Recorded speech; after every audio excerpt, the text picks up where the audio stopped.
Seperti yang kita ketahui bahwa arah perjalanan keluarga, baik buruknya keluarga tergantung nahkoda di dalamnya. Nahkoda niku napa nek cara dunia kapal, nahkoda niku sing nyopir nggih Bu nggih.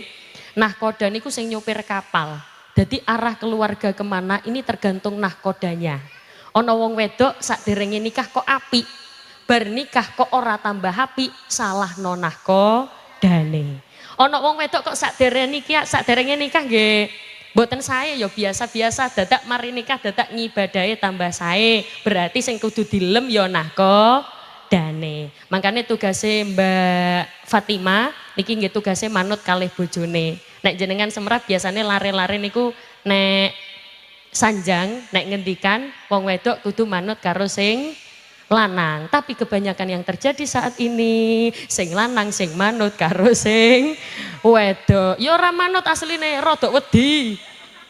Soalnya wong wedok nek wis kadung melen tek ra karu-karuan. Makanya wong lanang kudu akeh sabare.